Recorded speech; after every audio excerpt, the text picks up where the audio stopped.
everyone. Welcome and thank you for joining us today at the Point of Pride panel, Resilience and Joy for Trans and Non-Binary People. Today, I'll be joined by 4 panelists, and our goal is to share personal insight on how we navigate our own experiences, how we take care of ourselves, and how we find joy. This conversation will center trans and non-binary voices while inviting in our allies to better empower them to provide support. Before we begin, I'd like to take a moment to introduce our panelists, but I'd love to do so through their own voices. So I'm going to allow our panelists to do a brief intro on their own. Let's go with name, pronouns, and any other information that you feel would be helpful in framing up this conversation. And I'm just going to go alphabetically. So Blossom, let's go ahead and start with you. Hello, everyone. Super excited to be here. I'm Coach Blossom C. Brown. My pronouns are she, her, hers. I'm an activist. I'm an astrologer. I'm a life coach. I'm a tarot reader and entrepreneur. I'm originally from the birthplace of blues in Mississippi. I was the first Black trans woman to graduate from Mississippi University for Women, where I got my degree when I got my degree in public health education.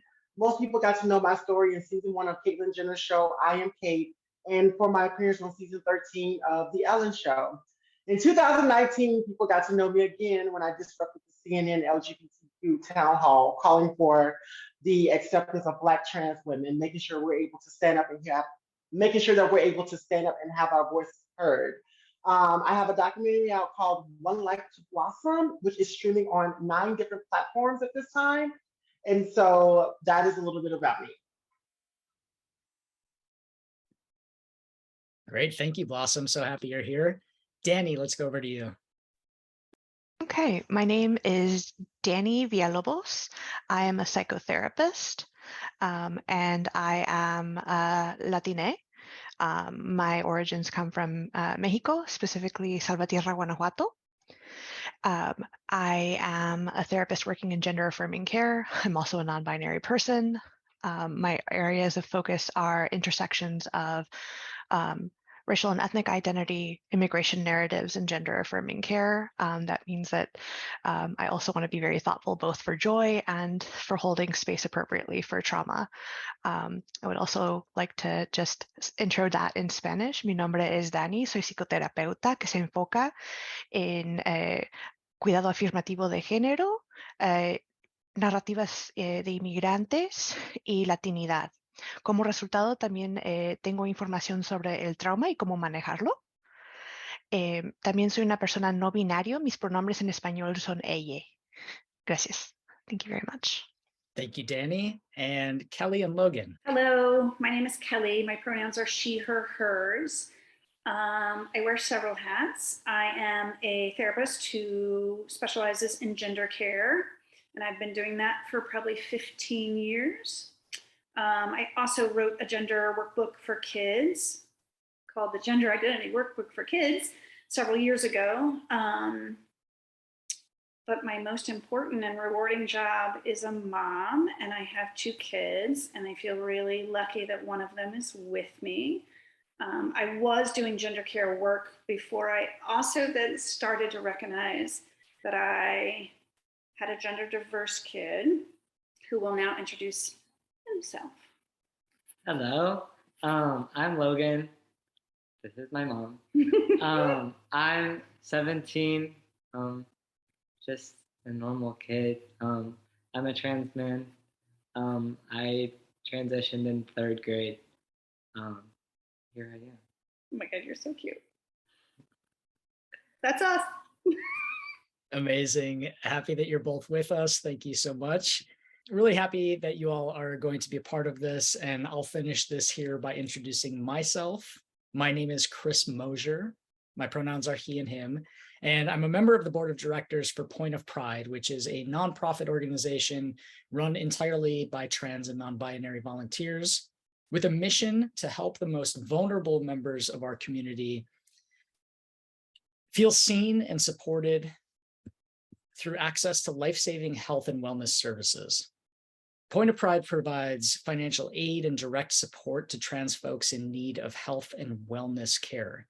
And now in our 6th year, Point of Pride has awarded almost $500,000 in direct financial assistance and donated thousands of gender-affirming garments to trans youth and adults in all 50 states and in 98 countries around the world.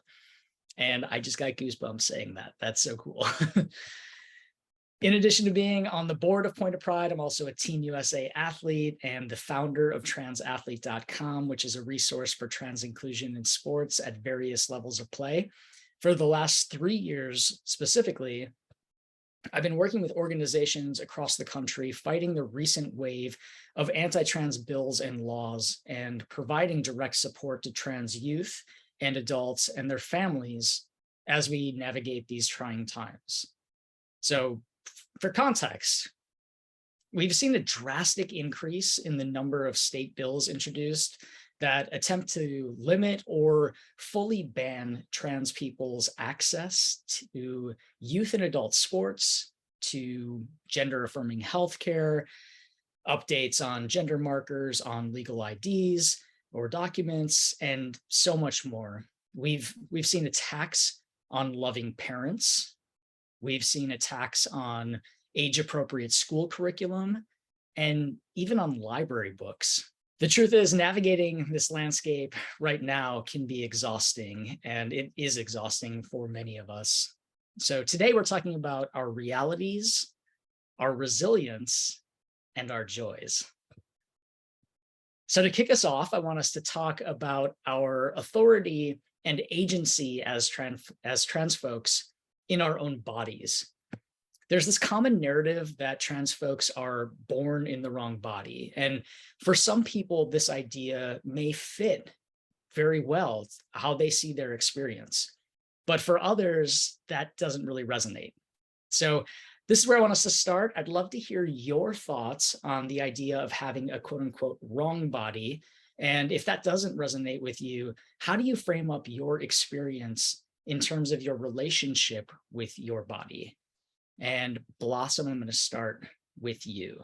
Thank you. I think it's really important to name that it's not a monolith and that we all have unique different experiences. Now, for Coach Blossom, for me, I felt like my body was not aligned with what it was supposed to be. And for me, taking hormones was something that was very, very important. Now, I will be honest, I had to do a lot of the Black market because living in Mississippi, not being able to have access to healthcare that I could be able to align my body with, I had to go a little bit more of a dangerous route. Luckily, nothing happened to me. But when you're in a state like Mississippi, when you don't have a lot of access to care, gender affirming care, there is, you have to kind of do what you have to do in survival mode. For me, that also meant having to do sex work and also having to navigate through the education system in order for me to be able to align my body the way that I needed it to be aligned. I experienced a lot of gender dysphoria where it just got so bad that I just did not know what to do anymore. And so I had to begin to take desperate measures. But a lot of trans and non-binary folks have to do that, depending on where they are. And so if you're in a place where you are able to get access to healthcare, like here in the state of California where I'm at, you consider yourself very lucky because a lot of trans folks that are in much more conservative states may not always have that access. The access is getting better, yes, but we still have a long way to go and a lot to do. And so I really think it's important that when somebody talks about being aligned in the wrong body, that we also listen and that we understand exactly like where they're coming from. But for me, it was a necessity for me to get access to hormones and for me to do the things that I needed to do to align my body with my true self. Thank you for that, Blossom. I'm going to shift over to Logan, and I would love for you to give us your perspective on how you feel about this idea of the wrong body. Okay. I would say what's different between me and Blossom just off the start. I don't have much gender dysphoria, like little to none. And so it's a little different for me personally. I feel like being in the wrong body probably doesn't like define how I feel. It's more of like a desire for a different body, not so much as being in the wrong body. And I've definitely thought about how my life would be different if I had been born into a different body. But I also want to like appreciate the body that I was given, and taking it out of the gender context, like my body's really good for me and it supports how I want to live my life. And so in that regard, I'm really happy for the body that I was given. And so sort of just accepting what you have. I I say that coming from a more like privileged stance, not being so uncomfortable in my own body. But I've sort of accepted how I am and how this is going to be how I live my life. Great. Thank you so much. That really resonates with me too, Logan. As an athlete, I think that I have to have a relationship with my body, because my body is my machine to accomplish all of the things that I've wanted to accomplish. And at the same time, there are certainly parts of my body that I wasn't super thrilled with growing up, and particularly as puberty happened, thinking about the distance between myself and parts of my body. For me specifically, it was just my chest, thinking about how that didn't really align with the way that I saw myself. But I didn't really feel like I was in the wrong body.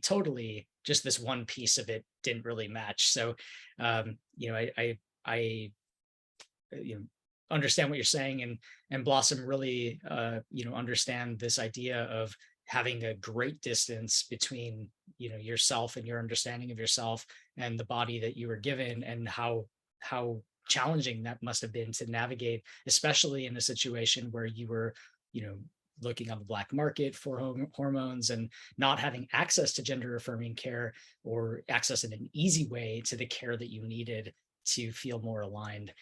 I'm going to open it up for either Kelly or Dani to add in, just if you have anything to add in terms of folks that you've worked with, or any other thoughts. I would like a chance to speak to it as Logan's mom, but also as a clinician. I feel really lucky and a little emotional about what I thought that might mean for Logan growing up.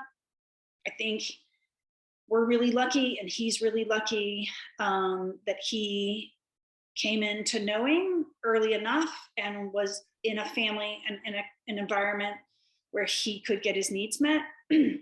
So I really believe that the early acceptance and affirmation and access to blockers and hormones has prevented a lot of pain and struggle for Logan. Also, we have resources.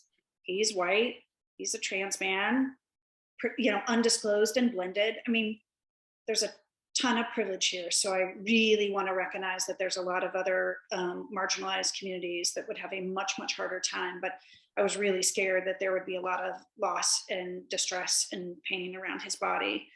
As a mom and a clinician, I think this idea of the wrong body, I think really depends on who's deciding or declaring that it's the wrong body. If someone is saying to me, or if it were true for Logan, that something doesn't feel aligned or doesn't fit for them, then it is wrong for them, and it leads the way, and that's important to hear and understand. The idea that other people might not understand the differences in bodies, or that because you have a different body, there is something wrong, well, then we're in a struggle. And I think that feels very different. I also think we have to make room that not everybody's going to have dysphoria, and that there is this idea that, like, can we love and accept our bodies? That would be ideal and great, but dysphoria is very, very real and super pervasive and severe for some folks. So it really is up to each and every person. And our work as parents or clinicians is to see and believe people. Yeah, absolutely. Thank you so much for bringing up the privilege piece first and foremost. That is so important to call out. And also just, talking about how each person gets to define for them what their own experience is, and we have to make sure that we're validating that. There's not just one way to be trans, and we need to remember that each person's experience will be unique. So Dani, I'm gonna bring you into the spotlight here. At the top of this, I talked a little bit about the current landscape in terms of legislation across the United States. Last year in 2021, over 300 bills were introduced targeting LGBTQI plus people in state legislatures across the country. 150 of those were targeting trans youth in either the form of medical care bans, which deny trans kids access to life-saving, gender-affirming healthcare, or athlete bans, which prevent trans kids from playing sports with their friends. And we know all of this can take a toll. So Dani, wondering if you could tell us, what has the impact of recent anti-trans healthcare legislation been on you as a person and the people that you work for or alongside? And how do you navigate these thoughts and feelings every day? Yeah, when we talk about marginalized identities, when we talk about what is happening right now, we talk about minority stress, how majority dominant groups without nuance, understanding, complexity, compassion, push agendas forward that go against science, go against human experience, goes against empathy. I think anger, fear, sorrow, grief is a completely normative human experience that so many of us are having, are holding for ourselves, for one another. As clinicians, I'm not the only clinician that feels grief and outrage at this.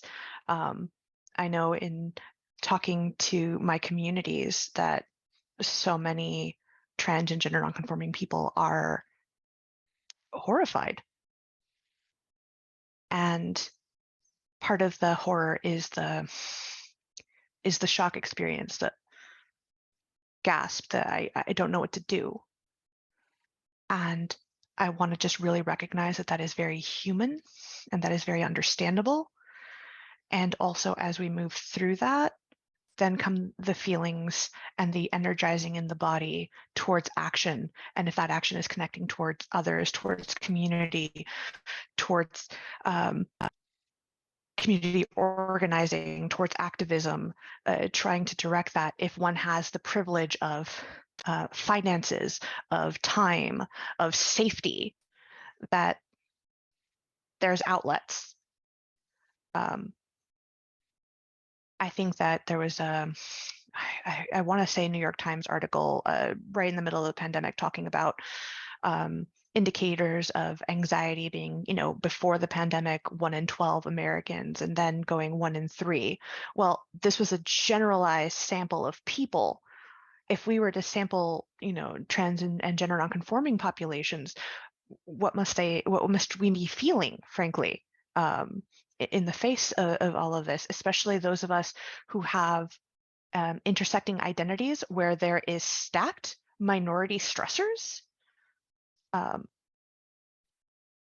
And we have historically seen that it is the community that stands up for the community, that watches out for the community. So this is a place where we can acknowledge, well, for those of us who have levels of privilege, how can we use that in support of other community members that may not have that level of access of privilege? It may look like donating to HRT funds, to top surgery, to organizations that help support getting youth and their families out of states where they're proposing this kind of legislation. It's trying to see where can we mobilize in support of our community. And for those of us who are more marginalized, who have less financial capacity, for example, where are the points of pride, for example, where we can access support and help and make sure that we plug in. Absolutely. Thank you so much. You mentioned, the community stands up for the community. And I think what has really resonated for me in the last year is we take care of us. This idea of community taking care of community, and how we find community and support one another because we don't know who else will. So thank you so much for that. Logan, I'm going to flip it back to you. I would love to hear, as a young person, what your take is on this. How has, or what has been the impact of the recent anti-trans conversations, the healthcare bans, the debates about our humanity, and how has that impacted you as a young person? I would like to start by saying I'm more privileged. I'm one of the more people that Dani was talking about. Not so much I live in Missouri. So this is one of the states where the anti-trans legislation is being proposed predominantly. But I think it hasn't really been in the forefront of my mind. I'm a younger person, but I'm nearing adulthood. And so it's becoming less of a problem of accessing medical care and more of just realizing that the overall oppression of peers like me and thinking about the legislation in other states is really scary. And thinking back to if I was younger and going through this period of anti-trans hate, I would be scared for the lack of access to medical care and how I probably wouldn't feel as content in my body or with myself if I didn't have the access to medical care that I do now, especially as someone who lives in a state where more than likely I'd be restricted in some way in the coming years. So yeah. You do know what it's like. We've had to fight public school bathroom bills. We've had to fight lots of anti-trans sports bills.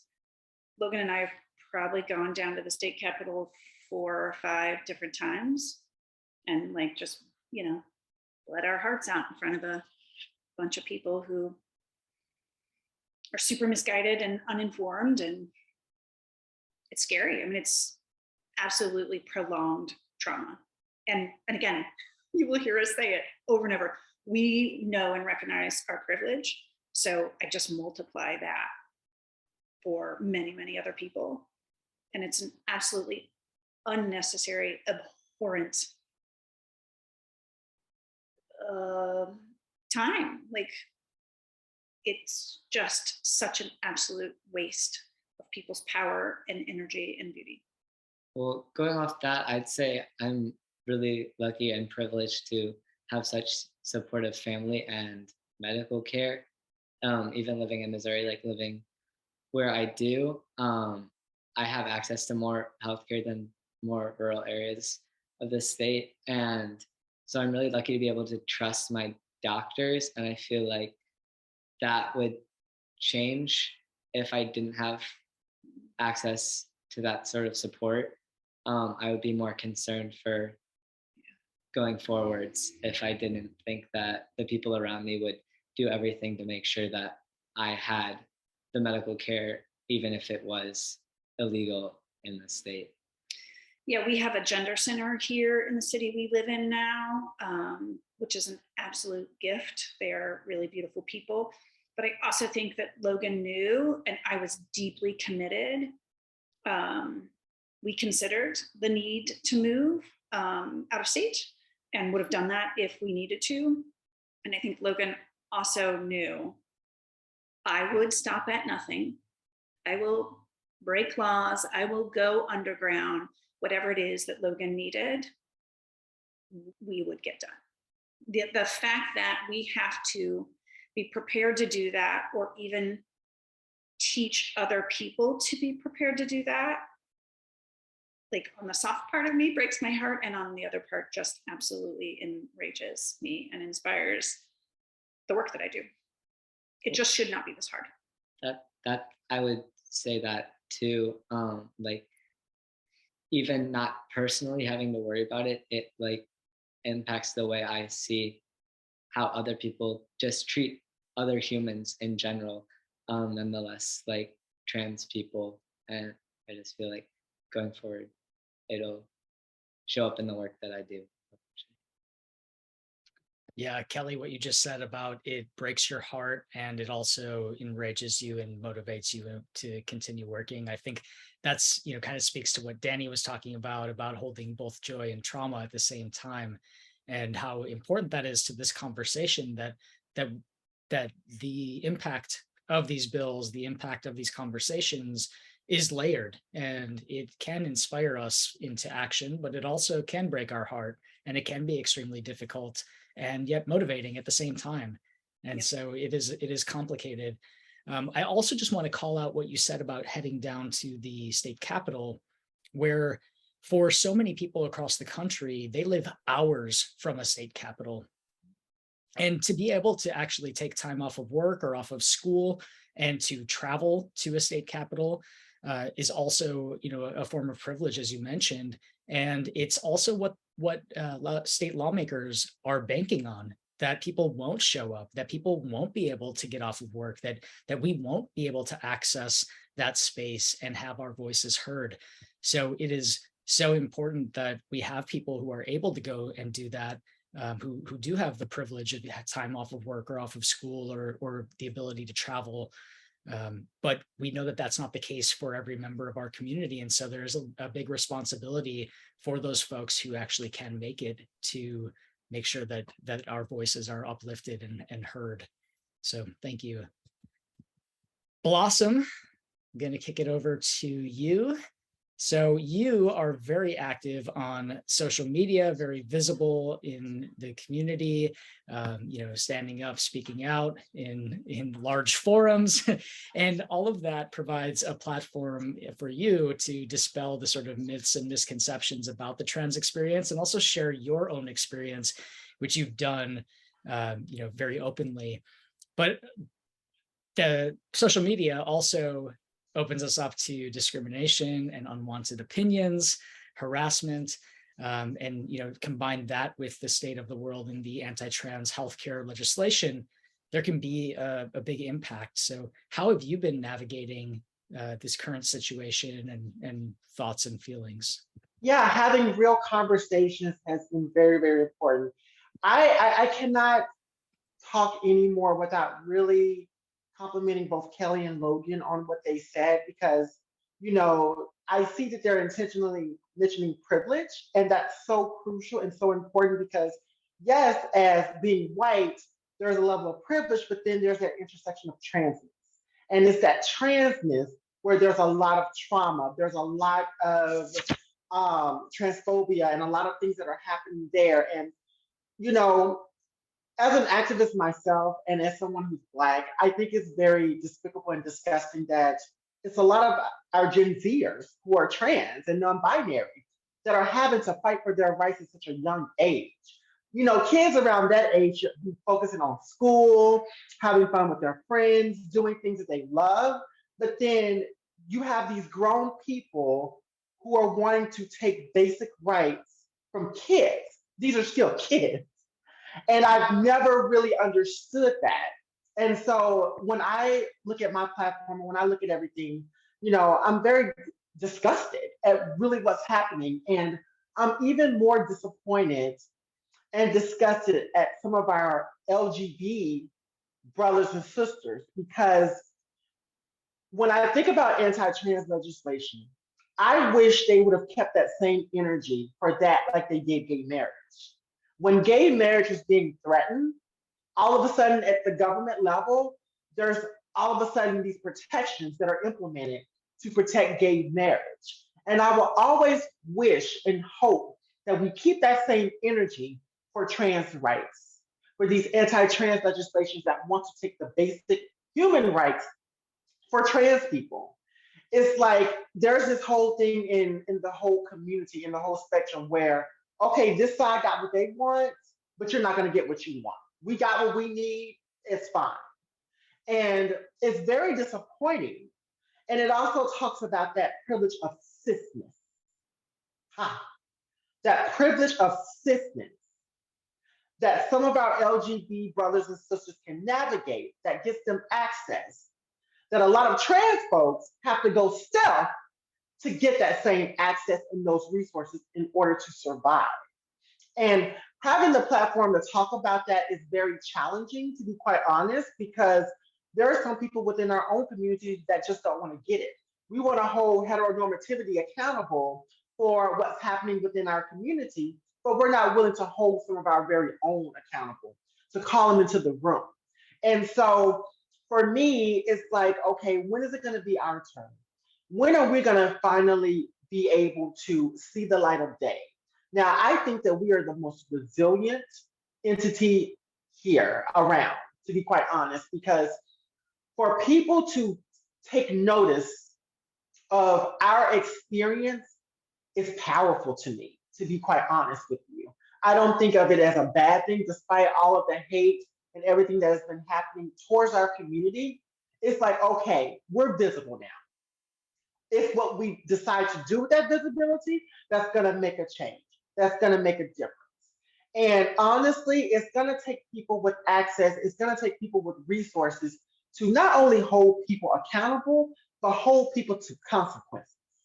Because what's happening is people are conflating both accountability and consequence. It's like, okay, you want to hold somebody accountable, fine. They're held accountable. Do you want accountability or do you want consequence? Because the consequence is what's going to hurt. The consequence is what's going to make change. The consequence is what's going to make sure that transphobia dissipates and that we're able to integrate much more resources for the trans and non-binary community. And so honestly, this continuous conversation of intersectionality is very, very important. Social media can be very interesting because you put content out there, it's not always seen to the right people because you have these major platforms like Instagram, Facebook, and Twitter that want to suppress that type of content. And so it's much of a challenge for activists to be able to do that. And so I just really think that we have to acknowledge that this is an issue and we need to begin to strategically look at how can we really conquer this. Whew. All right, Blossom. Yes, I love it. There's this idea of like, we need to be at the table and, in every conversation, trans voices need to be at the table. But what I love and admire most about you and your work is that when those spaces have not been provided, you have said, I'm going to take up space, and you have created that space for yourself. And not everyone has the courage or the power within themselves to do that in the way that you have. And I have always admired that about you. So thank you for speaking on that and for sharing. Many of the bills being introduced right now target trans youth. And while we know that there's generally a greater awareness of and understanding of trans and non-binary people than, say, 2010 when I came out, it doesn't necessarily equate to a better or safer environment for trans people to express themselves authentically. So, Dani, I wonder if you could speak to this for trans youth who aren't out yet or public with their identity, or they live in an unsupportive environment. What sort of recommendations do you have for them to protect their mental health? Recommendations can be a tricky word because I want to be non-prescriptive. There are so many different narratives and life experiences under the umbrella of trans identity that I don't want to make assumptions. But what I can say is you are the expert of your life.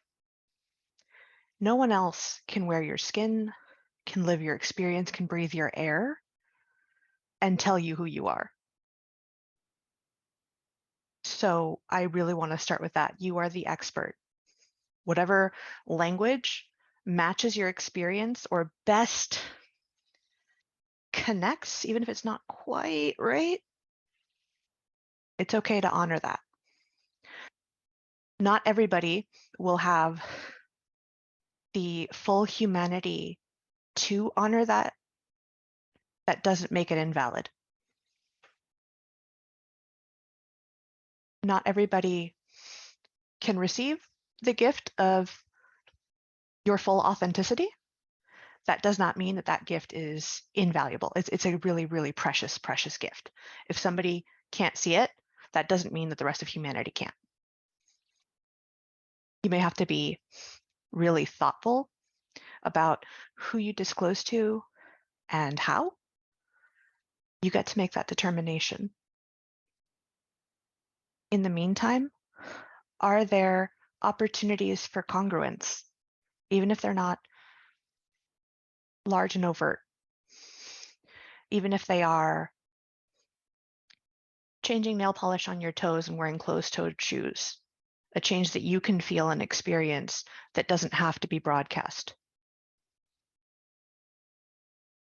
You are the expert of your experience, and if there are ways to provide some soothing, some space, and some validation for yourself, I'm going to invite you to consider what those things could look like, while also recognizing that you should have more, that you deserve more, full stop. And I cannot wait for the youth of the world, the trans and gender nonconforming youth of the world, to get more, because they deserve it. They deserve the world. Want to talk about sound bites? That one right there, I don't know if you saw me looking for paper. You are the expert of your own life. You are the expert of your own experience. Powerful words. Thank you, Dani. So I'm going to kick it over to Kelly and Logan. Logan, your experience as a young person, advice you'd give to your peers, and Kelly, as a parent and as a practitioner, any insights that you have as well? I will just start by saying, do what makes you comfortable. Sort of like what Dani was saying, like you have the power to decide who you disclose to and how and when. And I would say for me, I'm not out to a majority of the people at my school because I came out so young. And so I'm fortunate to be able to have the ability to decide who I get to tell and who knows. But I would say, like, you don't have to tell everyone if you don't want to tell everyone. And it's up to you. And being pressured into telling someone isn't a good reason. Like, you don't have to feel bad for not telling someone. You could be best friends with them and just not want to, and that's a valid reason. And so having the ability to control your own narrative in that way, I think is really important. And just knowing that you have agency over your information and how the world perceives you, I think is good to keep in.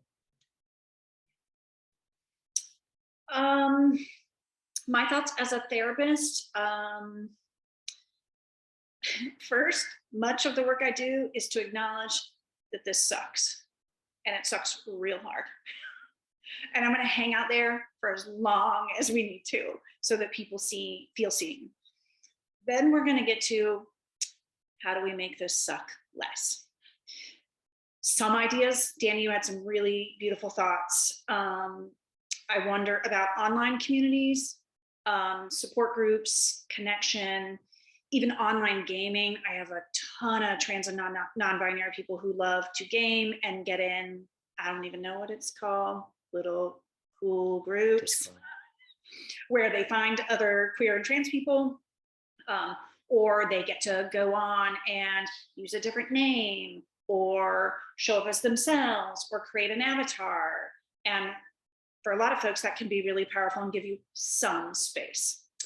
I also have some people who have come into my therapy practice knowing very well what they would like to talk about, but what their parents or guardians may believe or think they're coming for is different.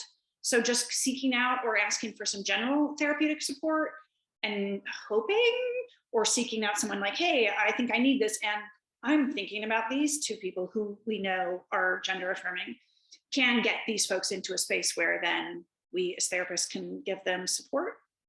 Dani, I love that non-visible little changes. I remember I had a client, God, it was really early. It's probably 12, 13, maybe 15 years ago.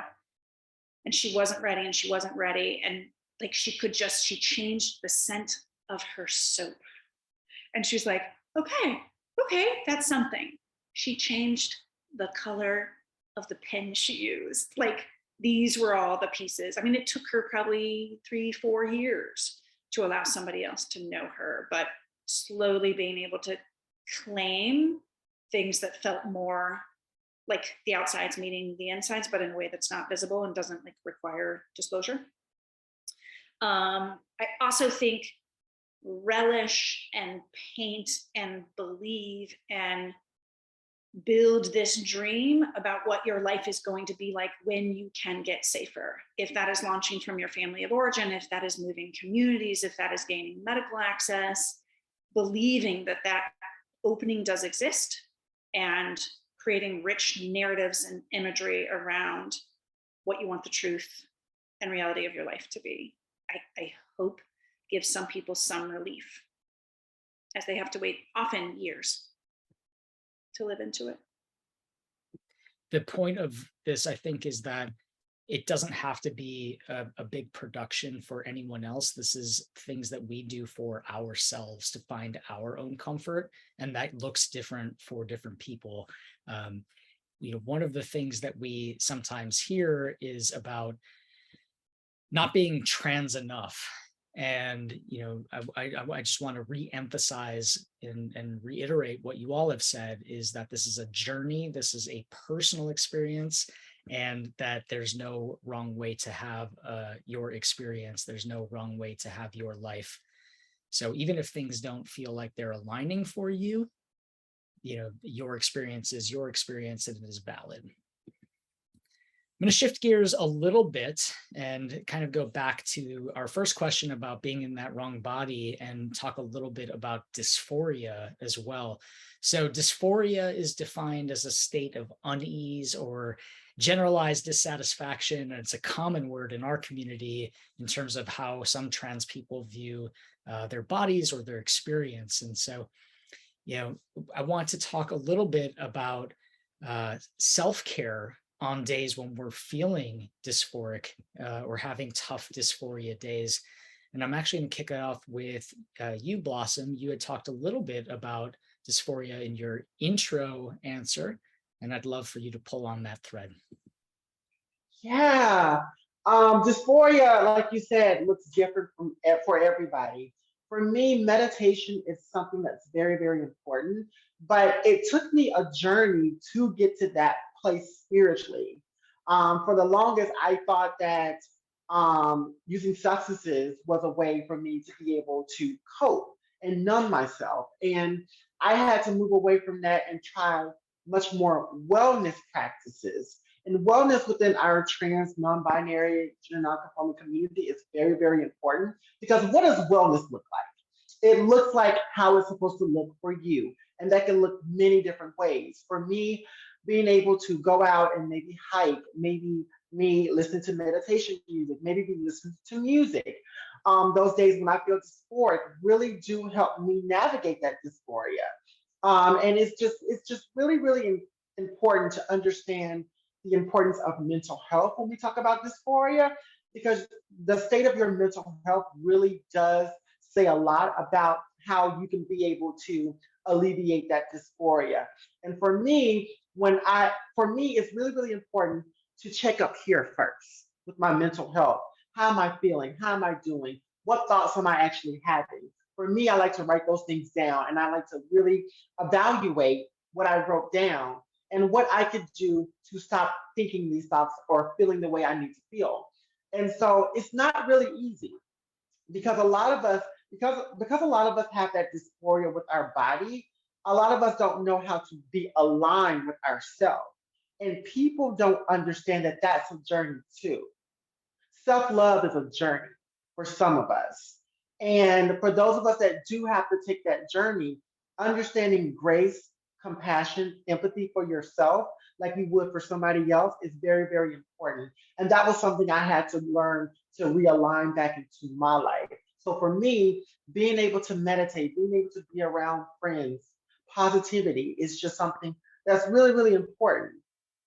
So I heard you say meditation, journaling, thinking about wellness, avoiding substances, or reshifting your relationship to substances. and finding things that help you center yourself, like hiking, like music, all amazing suggestions. And Dani, I'm going to flip it over to you for more insight and maybe some things that you've either found work for people that you're working with, or recommendations that were, I said recommendations, but we said something about recommendations, tips, tricks that you have for folks to try to center. Sure.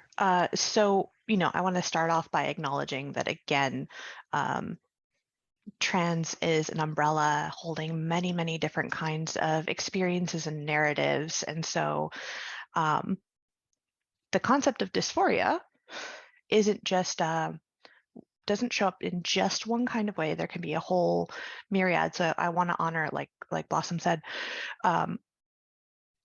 shows up in many different ways. I am one note in a beautiful trans symphony.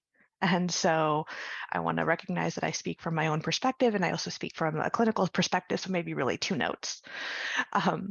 So with that in mind, something that comes up for me is not necessarily the concept of wrong body, but wrong perception. It's kind of like I understand my body to be made of flesh and muscle and skeleton and fibers, but I get overwhelmed by perception. Like if I am perceived a certain way over an extended period of time, then what I notice in my body is that it gets really heavy and sloggy, and my concentration starts to get foggy. And that is the experience for me. That does not have to be everybody's experience, but I'm naming my experience to then be able to provide context for what I find helpful for me. And that is a care kit. I have a literal care kit in my head, and I also have a photo of it on my phone so that I can access it if I need it. And the care kit is, who do I know that understands the nuance of what this is for me and will hold? So I have that person on speed dial on my phone and understands, and I do the same thing for this person. What is my soothing of choice that is accessible? Holding something that is a different temperature than your hands can be a really great regulation tool. So for me, it's actually a cup of warm tea. I don't really drink coffee, but if coffee is what I need to go for, then I will hold a, Pete's coffee, like to go, just black coffee, just so that I have a different experience in my hands that I can notice and hold on to. If it's, there's been too much people has happened, and this is actually contributing, then I'm going to look for quiet and calm. And that will probably look a lot like I'm going to go somewhere quietly and work on a puzzle or knit or paint. And this way I am trying to keep my world very focused on something positive. Again, like Blossom said, something that is very soothing, something that's activating in a positive way my senses, and that doesn't need to be perceived by anybody else.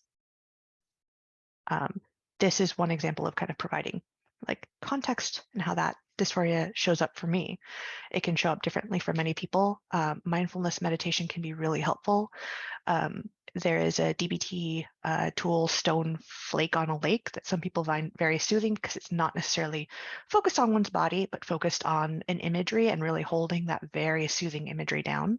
And some people change the imagery entirely rather than having it be a stone flake that you drop onto a lake and let soothe down. For some people, it is, what is that purple nail polish in, like, that's on your toenails that, it's covered. I don't have to see it, but you see it. What is the experience of that? Like, how do your toes like it? What is joyful toes like? Can we hold on to that? That, yeah, today can be a dysphoric day, but there's also the joyful toes. And can there be just a little bit of space for that too? It can be different for everybody, but there are some thoughts. I just, as we're talking about gender dysphoria, I just want to put in a little plug for gender euphoria. This idea that with more awareness and younger folks having supports that they need to tell their truth earlier and more freely, that this level of distress that historically has been required, is it bad enough? Are they suffering enough? There's this threshold that we will pay attention to you or get you more of what you need or believe you if we think you're in enough danger. I want us to think about, like, for some people that threshold's not going to be met. Can we be shifting over to what feels warmer, better, safer, more exciting, more real, more true for you, and let that lead us? I think the old is just the remnants of our pathology around all of this. And I hope that we will be creating environments where we are facilitating and fostering kids knowing more of what they need, and into, middle school and high school age kids who are saying, this just feels more right. And that you don't have to prove that you might die if we don't let you, or we don't see you, or even that there is a certain amount of suffering that means we will pay attention and believe you. Great additions there. Thank you so much. I know for me, I definitely found my identity and what I do like and what makes me feel better by identifying what made me feel not great. And so those two things, I think the dysphoria can sometimes go hand in hand with gender euphoria. So I know that, navigating the world in certain clothing made me feel self-conscious, but there are other garments that I put on that make me just feel like I could take over the world. And, those two things go hand in hand. So thank you for that addition. We're going to go into, we're talking to two therapists, clinicians, and talking about therapy is also a wonderful thing to access if we have the ability to find it and to get it. I've found that accessing affirming therapy and affirming therapists was quite challenging in my experience. And for many people that I've spoken to, it's been difficult to find a trans affirming therapist. Dani, would love to know any tips that you have for folks who are trying to find a trans affirming therapist or support network of other people, and how can they go about doing that? How can they determine where they might, where they should look, who might be a safe person to speak with? What can that process look like for folks? All right. So I have a couple of thoughts on that, and I would start by acknowledging the fact that healthcare is very much in a privileged state in the US, and access to care and health disparities are very much a real thing. I can only speak in a general sense, but I also want to honor the fact that the challenges could look significantly different from person to person. Just want to honor that and name my perspective, knowing it's not the only perspective and experience out there. So I would look at kind of two avenues. And the first, because I work somatically, is what does right, fit, feel like in your body? If we can draw a map in the body, then when you comparison shop therapists, which I'm a big fan of, you can have a sense of, okay, that it's in this neighborhood, or nope, that wrong zip code entirely. Like, this was not it. But what does right feel like? So I would invite people to, take a breath and get curious about the last time that something felt right. And it doesn't have to be about therapy, and it doesn't have to be necessarily about their body experience directly related to an identity. It could be a body position. It could be a really comfortable chair that was set into. It could be a really good conversation. It could be a great hug. Just noticing, what did right feel like? And can you make a little map of it for yourself? If right had a drawing, would it be an animal? Would it be a person? Would it be a color? That's going to be kind of like a map for consideration. The second point would be to say, if you are someone who finds research helpful, there are a couple of tools that could be of use. One could be the National Queer and Trans Therapists of Color Network, which is a search engine that is opted into by therapists that may share identities. And so this could be a helpful resource. The second would be to look at therapy search engines that have filters, because, for example, top of the head, Therapy Den has a lot of search filters, and one of them is gender-affirming care.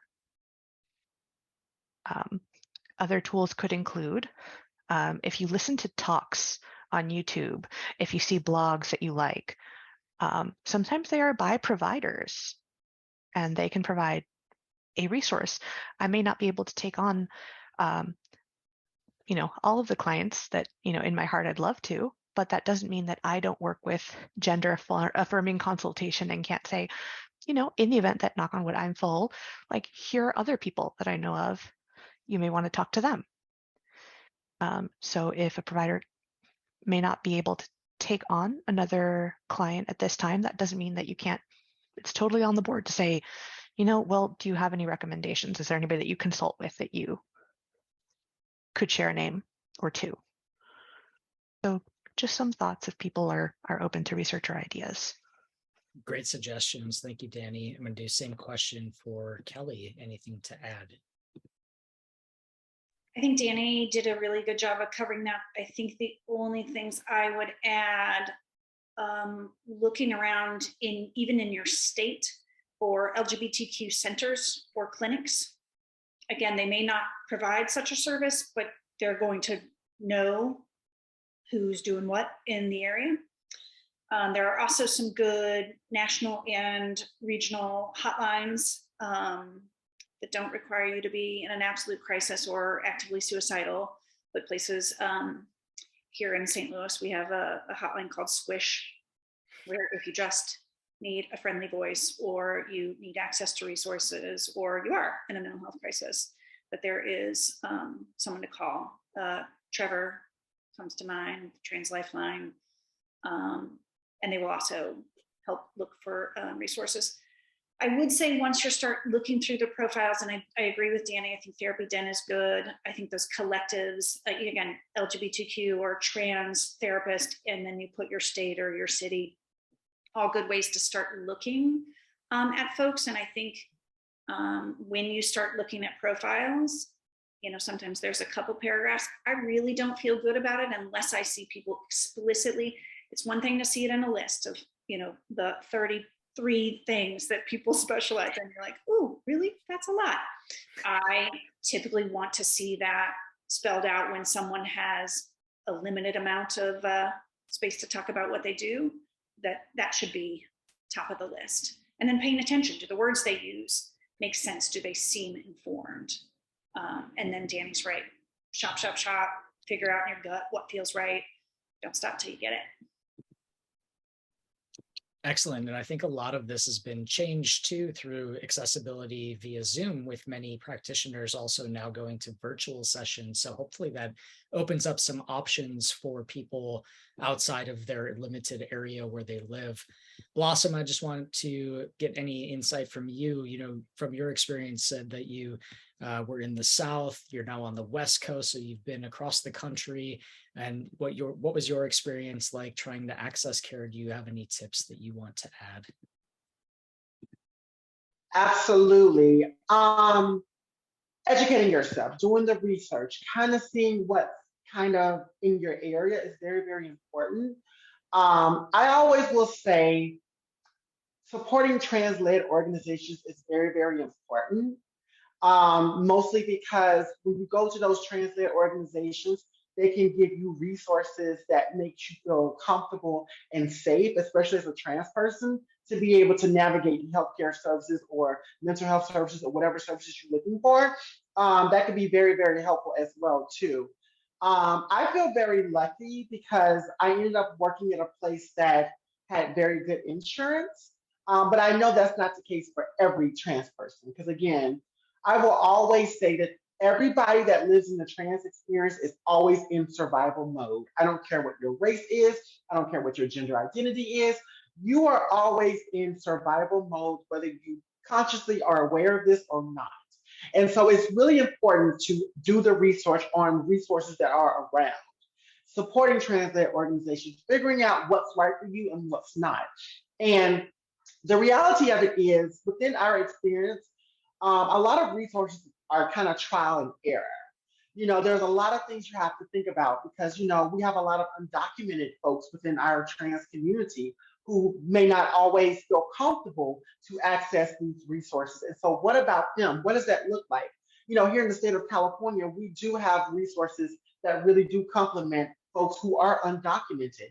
And that's a privilege. But in a lot of more conservative states, that's not the case. And so what are we looking at here?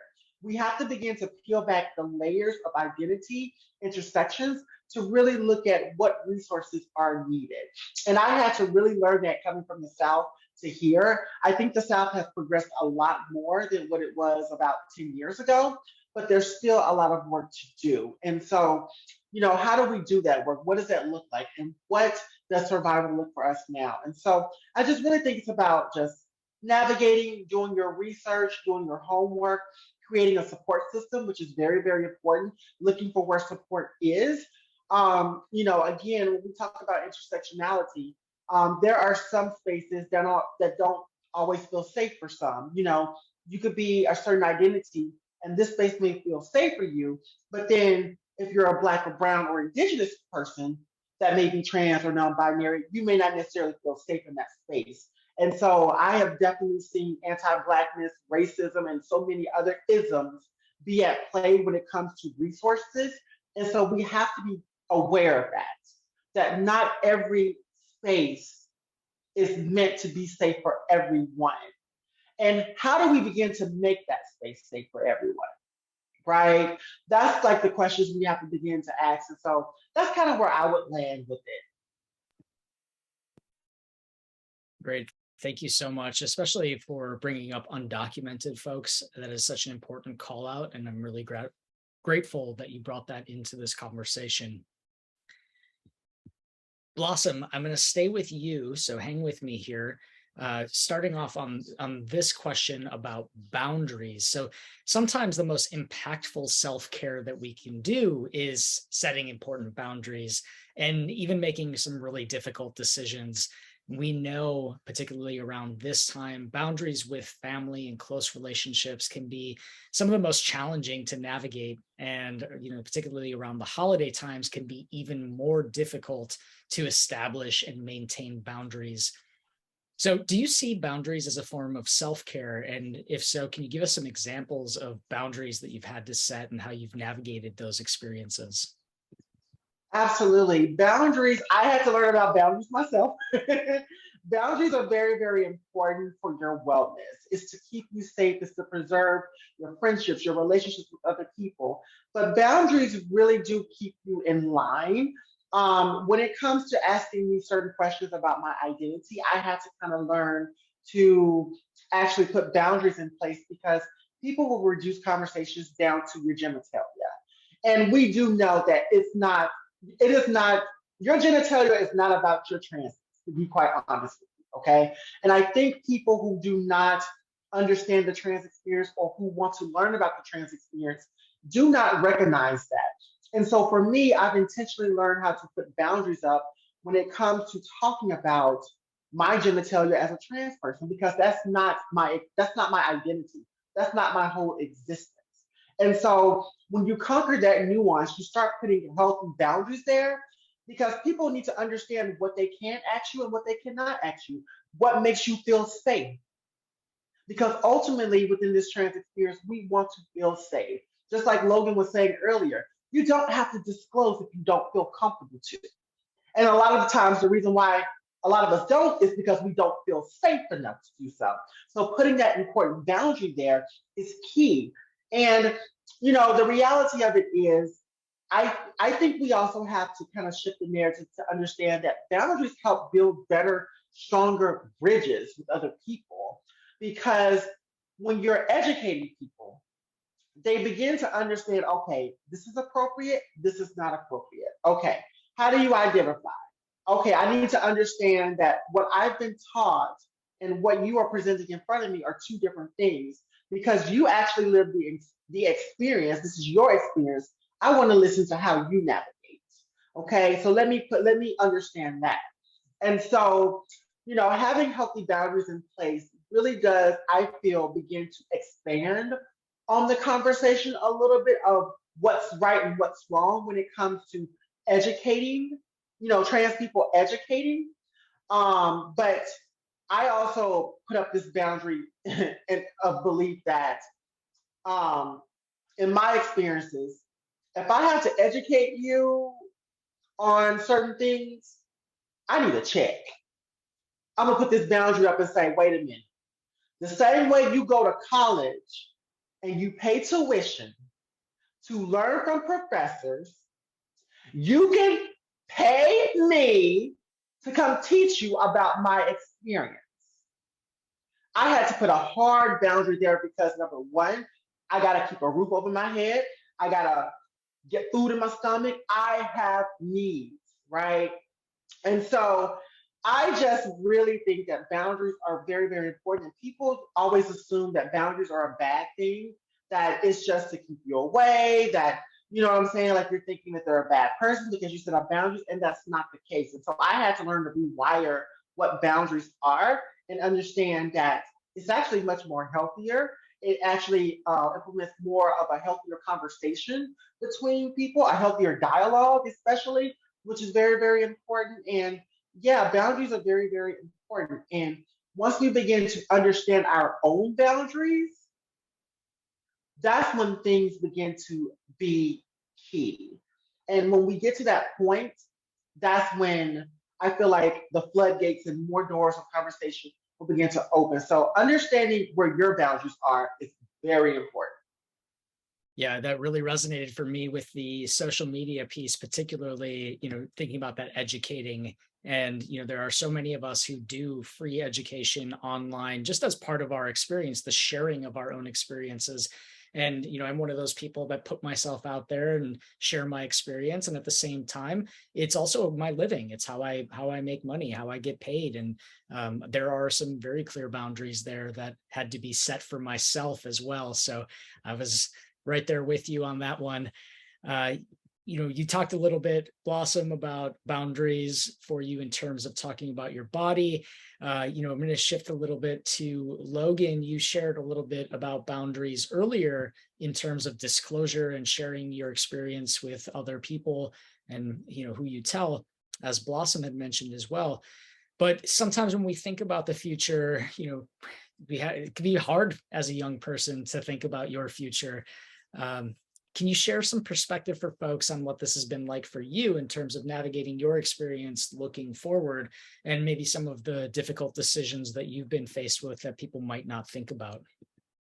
Yeah. So for starters, I'm gonna build off of what Blossom said for a second.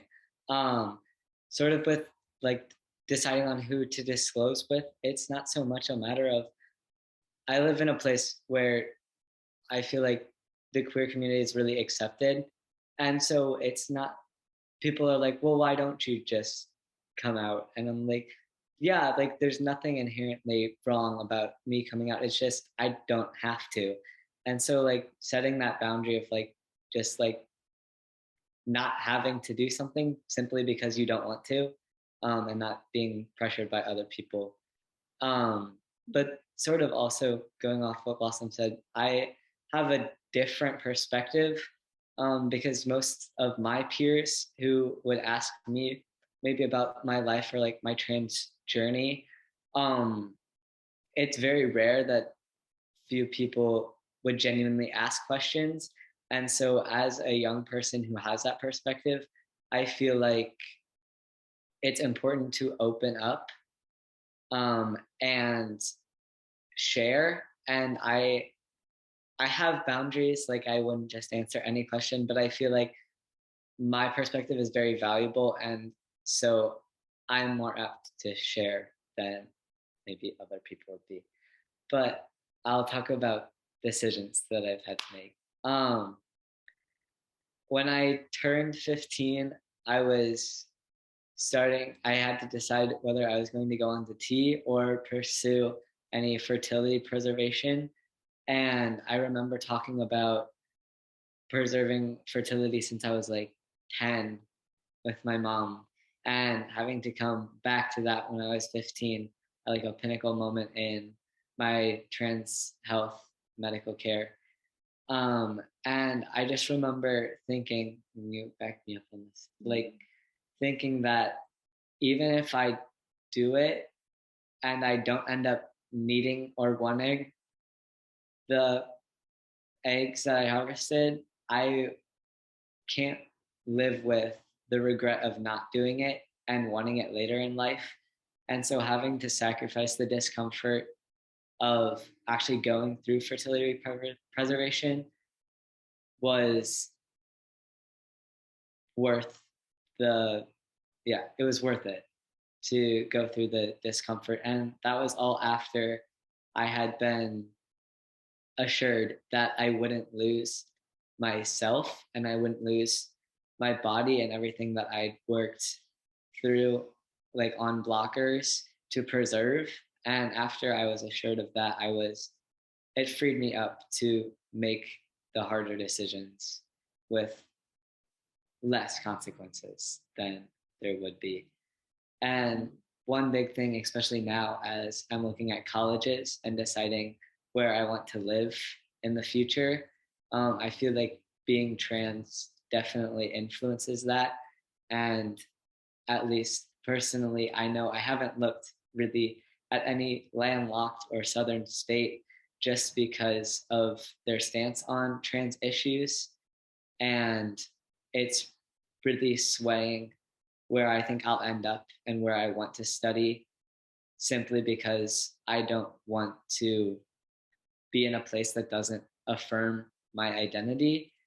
And I feel like that's a big decision, is staying in a place like Missouri or a southern state and fighting for what you believe in and fighting for the rights of people in that state, or going somewhere else where you could maybe live more freely and feel the less day-to-day consequences of, not consequences, but implications of being trans. Yeah, thank you so much for sharing that, Logan. That is some, incredibly powerful decision making that had to happen at a really young age for you. And the fact that you were that aware at age 10 that this was something that you wanted in your future is amazing, but also to be faced with the actual implications of how that process would impact your body and what that experience might be like as a 15-year-old also sounds really challenging, and also that you're really happy that you did it. So thank you for sharing that. I think that's great insight. Dani, I'm going to come over to you to start us off on a conversation about resilience. So there's a lot of conversation these days about resilience. It's sort of a buzzword. I think that each of our panelists has talked about resilience in some form, even if they haven't said the word yet. We've shared ways to be resilient. But we want to talk about building a resiliency practice and what that might look like for folks. So I'm going to have you kick us off with some ideas here about resilience. I think that it's important to recognize that when we are trying to build resilience, we are having to invest in labor because there are systems that have no bandwidth or such rigidity or failures that we have to step up as individuals or communities. So I want to acknowledge that there is an inherent request for labor when we are intending to build resilience to make up for some of the things that exist in the status quo or attempting to become codified further and further into the status quo. I think, of the artist Mars Wright, became very popularized for one particular piece that said, trans joy is resilient, is resistance, and the importance of that when we talk about resilience, we are talking about letting the organic system have an opportunity to experience joy and not just the failures of systems. And so I think when we talk about resilience, we really are talking about creating the soil, like enriching the soil from which joy can be experienced and grow. So to that effect, community, whether that is in person or virtual or pen pal programs, which still exist and some people find very, very helpful, whether it is volunteerism and activism. I've heard of senior programs now for elders that are about helping them match to mentees in mentorship program, that there are now not just big brother, little brother, big sis, little sis, but also big sibling, little sibling programs intended to help support our next generations, honoring when things don't feel okay, that it is understandable that things might not always feel okay, especially considering, again, systemic failures. So having your comp kit, having your security person, having the person who can, the community that can validate and understand that you have cultivated, and then that you can offer mutual aid to when other community members are having experiences and impacts. It's helping prepare for joy, helping experience the community, helping be in together, that I think could be quite powerful. Letting yourself have the opportunities for congruence if and when they come up, and feel safe, because that's not always accessible to everyone. Trying your best and recognizing that it is labor you are doing to make up for systems. Those are great tips. And I love that you just said joy again. We are going to shift to joy to wrap this up in just a moment. And I think that resilience goes hand in hand with our ability to access joy. So I think that's really important. Kelly, same question for you. Any thoughts about building resilience, fostering a resilience practice? I think I have feelings about that as a parent, and then I have it as a clinician. As a mom of a really young kid, so when Logan was 6, 7, 8, 9, I was like, hold on, you don't need to be resilient. I'm going to go clear the way. And I don't know if we can curse in here. So, and I'm going to mama bear wherever I need to. Nobody's going to come at us. If they come at us, they're going to have to get through me before they get through you. So eventually, right, like now that Logan's older, he's out front more. I trust him to do that. But in the beginning, I think that it is the family's job to clear a way and to try to, with whatever assurances we can, send our kids out into spaces that we think we have some sense are safer. For my clients or for people in general, finding a person, and I hope that again, when people sit in my office, I see you, I believe you, I believe in you. You do not have to do this alone. I've got you. And then what do you need? What can you do? That this continued expression of faith that you've got this, you have everything you need in you already. And I see the hardship, and Dani nailed it. Like, this isn't yours. This conflict and hardship, you didn't create it, you can't control it, you can't cure it. But what you can do is figure out what you need, and let's think about what you can do. And you should see love, faith, trust, support in somebody, at least one other person's eyes. And that's like one of the greatest joys of doing what I do, is that I get to be that for other people. And not in a way that creates codependency, but so they go like, oh my gosh, like I'm having that experience, and I believe now that that is possible. And not only from Kelly, but now I believe there are people who look and feel like Kelly, or I now understand that I am valuable and powerful and brilliant. And so I'm less scared to take that out in the world. Come on, that's so much fun. That is like the beauty of trans people and the work. Amazing. And Blossom, any additional recommendations? Give me like 2 or 3 quick hits of your top tips here to build resilience. Let me tell you something. Here's the gag. Resiliency is already innate in you. Let me repeat that again. Resiliency is actually innate in you already. What happens is something triggers it. Like a lot, and going to Dani's point about the labor, you know what I mean? There's a lot of trauma. There's a lot of things that happen that makes that resiliency manifest. And the reality of it is, for my identity, I'm on one of the toughest journeys around. Being Black, being trans, yada yada yada. But it's so innate in me, I don't even know I'm resilient. It's like there, and it's just like, I know I have to get access to something. I know I need resources. I know, I need this. A lot of us just go with what we need and we don't really pay attention to the resilience. And when you finally have that self-discovery of what resilience looks like to you, it feels beautiful. Because resiliency itself is not a monolith. It shows up in so many different ways. It manifests in many different parts. And so honestly, I will always go back to self.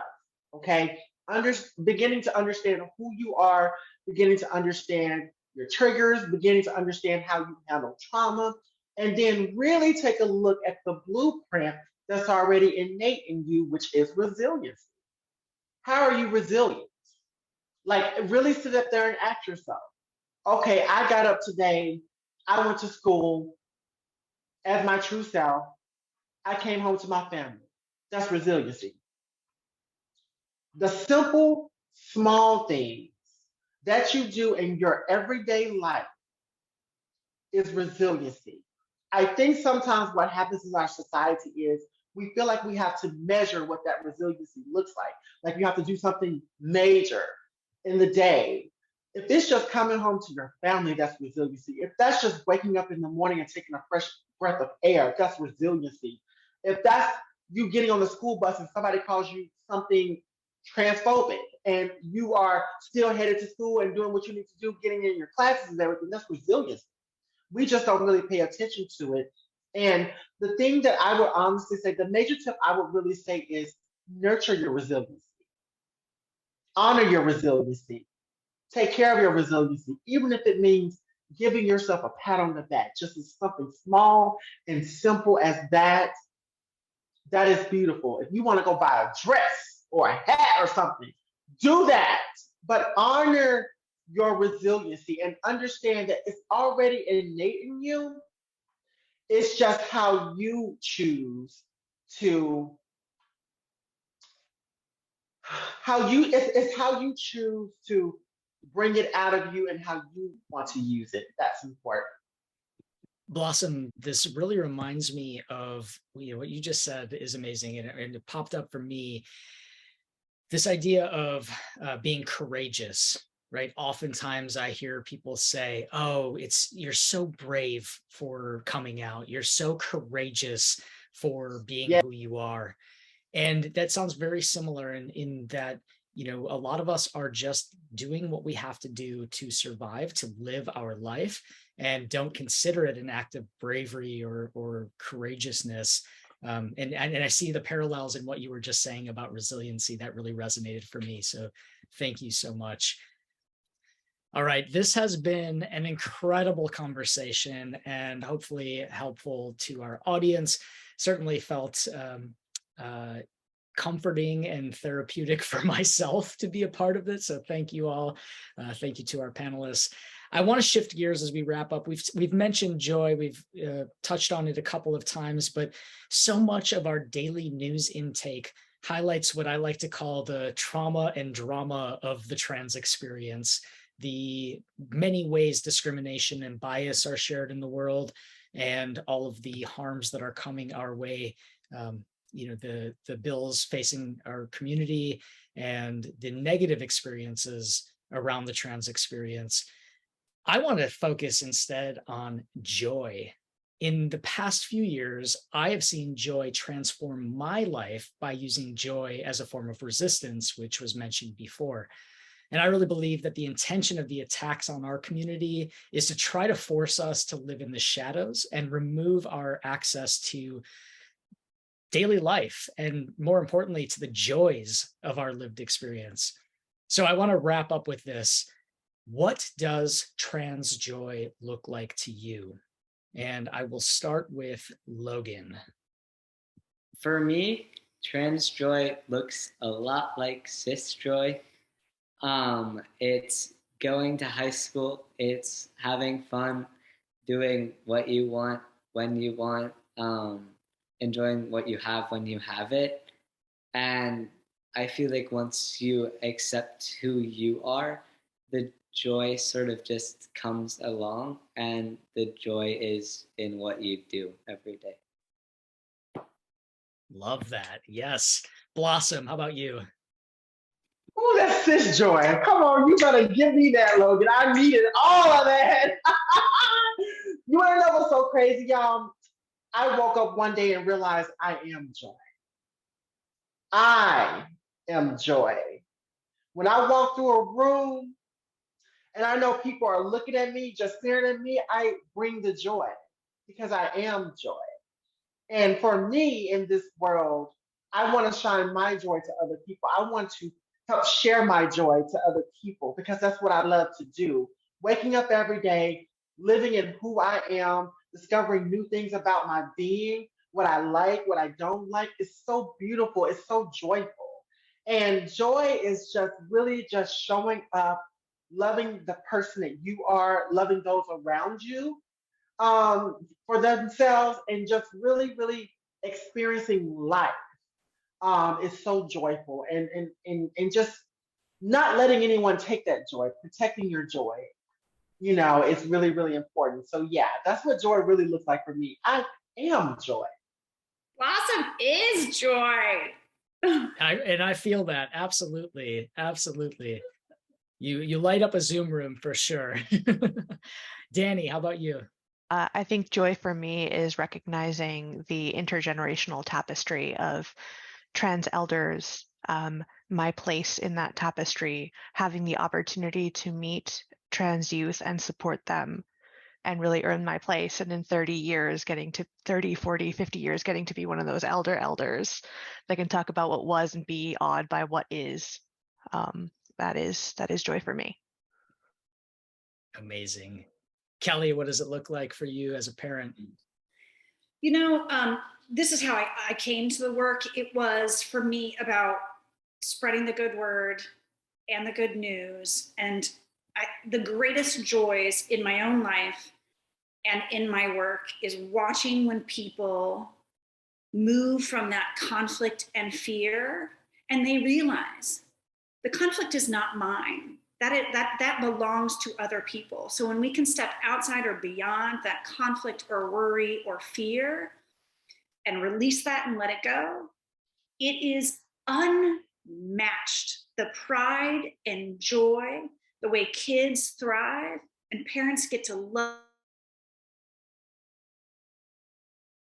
What a beautiful, orphan invitation to a deeper, wider relationship when you have raised someone who knows and loves themselves enough to tell you who they are, and then they say, I invite you in to have a deeper, more loving and healthy relationship. Like, come on, y'all. It just should be thank you, thank you, thank you. Where's the party? Let's eat cake. Yay. I love, Blossom, that you are a meditator. So I'm also thinking just about this idea of equanimity, which is just like letting things be okay. You're like, but I'm worried. Yeah, that's all good and true and can be present, but also just let everything be here and let it be okay, and release whatever doesn't serve you, doesn't serve your family, doesn't serve your kid. Just like more joy, more peace, more love. It is what I believe we are all here to do. Absolutely. All of those answers, so good. I have to, wrap up by saying I love being trans. And for a lot of the beginning of my experience, I wasn't sure that I would be able to experience joy on this path because I was so nervous about interacting with other people and about, somebody said earlier, about perceptions of me. not about not being right with myself. I think I've always been right with myself. It was the fear of the perceptions. And the truth is, today I stand here and will tell you being trans is magic. I love being trans. I've had such a wonderful, rich experience, and I'm so, so grateful. So I think waking up every day and living an awesome life is my purpose here. And I am so excited that this conversation was part of my joy, part of this awesome life. This has been an incredible, just over an hour. And I'm so grateful to each of our panelists for sharing so openly, sharing your time and your energy and your gifts and your light and your joy with us tonight. Thank you all for joining us at the Point of Pride panel, Resilience and Joy for Trans and Non-Binary People. For more information on how you can access or donate to our support programs for trans and non-binary people, please visit us at pointofpride.org and follow us on social media at Point of Pride on Facebook and Twitter, and at pointofpride.org on Instagram. Thanks again for joining. Please take care of yourself and each other.